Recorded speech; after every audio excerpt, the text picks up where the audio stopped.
لیکن آپ دیکھیں کہ ہمیشہ آئیڈیل صورتحال نہیں ہوا کرتی، ہر شخص اتنا کنسیڈریٹ نہیں ہوتا.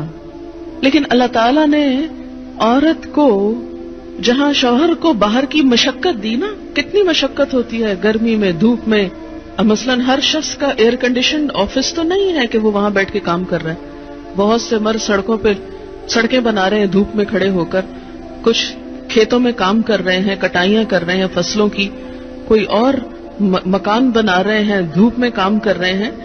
تو مرد اگر سارے دن کی باہر مشقت کرتا ہے تو وہ بھی ایک پینفل کام ہے، اور اس نے محنت کی اور بیوی کے لیے سارا آرام فراہم کیا، کھانا پینا باقی ضروریات.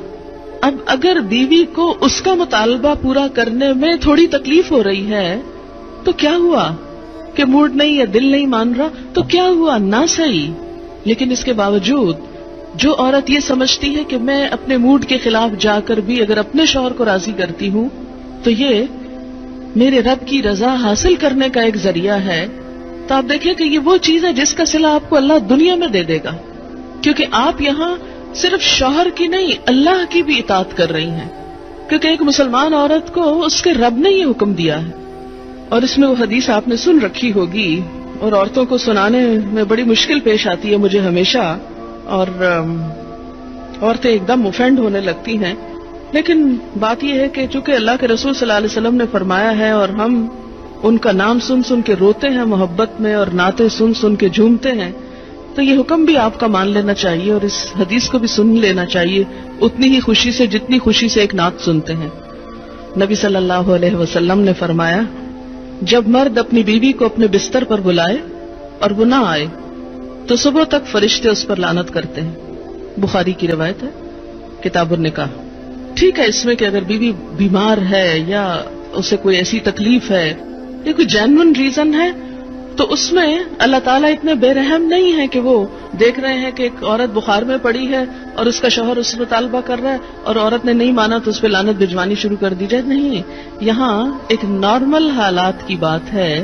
ایک عام حالات میں ایک عورت اگر اطاعت نہیں کرتی یا بات نہیں مانتی، اور اسی لیے ایک اور حدیث ہے حضرت ابو ہریرہ کہتے ہیں کہ آپ صلی اللہ علیہ وسلم نے فرمایا اگر عورت کا خاوند اس کے پاس موجود ہو تو وہ اس کی اجازت کے بغیر نفلی روزہ نہ رکھے. تو گویا شوہر کی اطاعت نمبر 1 عام روزمرہ زندگی کے کاموں میں کوآپریشن، اطاعت بمانا کوآپریشن ہے. طوعاً کا مطلب ہوتا ہے خوشی سے کام کرنا. نمبر 2 اس کی خاص ضرورت یا تقاضے کو پورا کرنے میں اطاعت. ہاں، کہاں اطاعت نہیں؟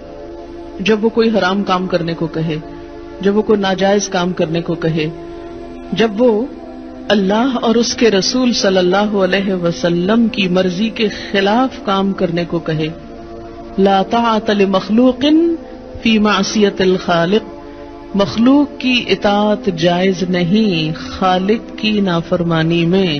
اگر اللہ تعالیٰ کسی کام پہ ناراض ہے وہ اطاعت جائز ہے.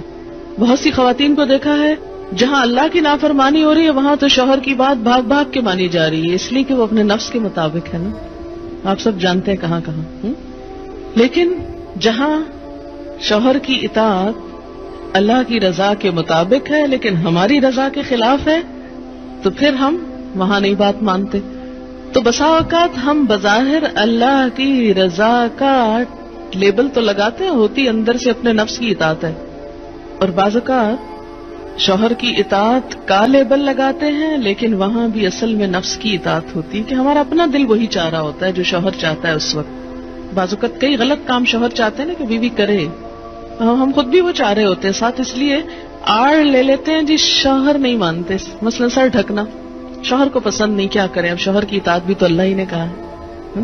یہاں شوہر کی ہم 100% اطاعت کو تیار ہو جاتے ہیں کیونکہ اندر سے اپنا دل جو ساتھ ہے.